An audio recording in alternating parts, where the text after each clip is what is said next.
Salem easy சமையல் சேனலை subscribe பண்ணுங்கள். பக்கத்தில் இருக்க பெல் பட்டனை ப்ரெஸ் பண்ணுங்கள். Hi friends, welcome to Salem easy சமையல் சேனல்லேருந்து நான் உங்கள் ஐஸ்வர்யா. இன்றைக்கி நம்ம பார்க்க போகிறது பேபி கேரில் குழந்தைங்களை குளிக்க வைக்கிறக்கும் போது நம்ம யூஸ் பண்ணக்கூடிய பவுடரை பற்றி இன்றைக்கி நான் டிப்ஸை சொல்கிறேன். அதுக்கு பாருங்கள் என்னென்னு.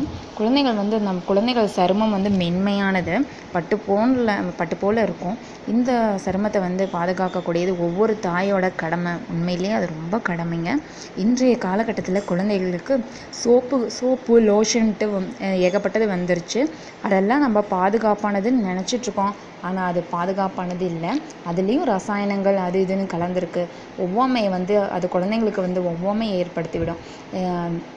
அதனால் வீட்டில் நம்மளே தயார் பண்ணக்கூடிய சில பொருட்களை வச்சு ஆரோக்கியத்தோட குழந்தைங்களை நம்ம வளர்க்கலாம், சருமத்தையும் பாதுகாக்கலாம். அதை முக்கியமானது என்னன்னா கடலை மாவு. இந்த கடலை மாவை வச்சு நம்ம குழந்தைங்களுக்கு நல்லாவே தேய்ச்சி தண்ணி ஊற்றலாம். ரொம்பவும் வெள்ளையாயிடுவாங்க குழந்தைங்க.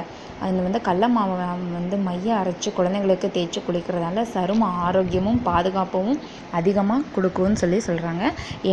எண்ணெய் தேய்ச்சி குளிக்கும்போது இந்த கடல மாவை நல்லா தேய்ச்சி குளித்தா அந்த எண்ணெய் பசை கொஞ்சம் கூட குழந்தை மேலே இருக்காது. கஸ்தூரி மஞ்சள். இந்த கஸ்தூரி மஞ்சள் குழந்தைங்களுக்கு ரொம்பவும் நல்லது. பிறந்த குழந்தைக்கு சில பேருக்கு உடம்புல முடி இருக்கும், அங்கங்கே முடி இருக்கும். அந்த முடிகளை நீக்கணும்னா இந்த கஸ்தூரி மஞ்சளை யூஸ் பண்ணிக்கலாம். நீங்கள் உங்கள் குழந்தைங்க குளிக்க வைக்கும்போது கஸ்தூரி மஞ்சளை கல்லில் நல்லா அரைச்சி உரசி அதை எடுத்துக்கிட்டு அதை நல்லெண்ணெயில் தடவி அந்த குழந்தைங்களோட உடம்புல பூசி, எங்கெங்கே அதிகமாக முடி இருக்கோ உடம்புல அந்த இடத்துல பூசிட்டு நீங்கள் இது மாதிரி தினமும் குளிக்க வைக்கும்போது இப்படி செஞ்சிங்கன்னா தேவையில்லாத முடிகள்லாம் அந்த இடத்துலேருந்து விலகிடும்.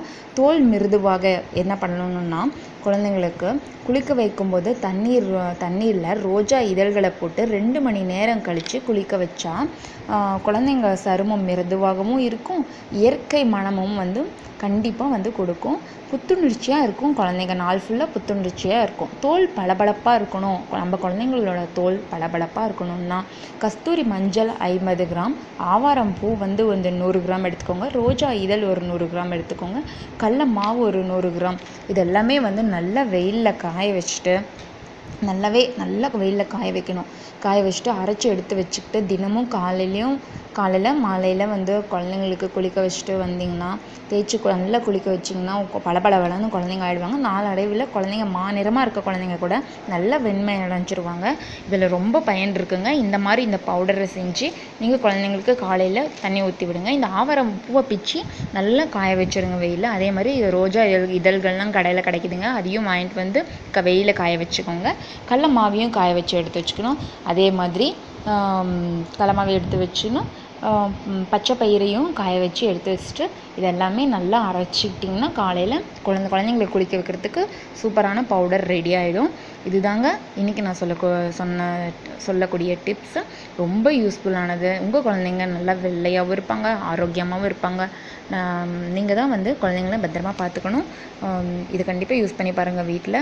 தேங்க்யூ.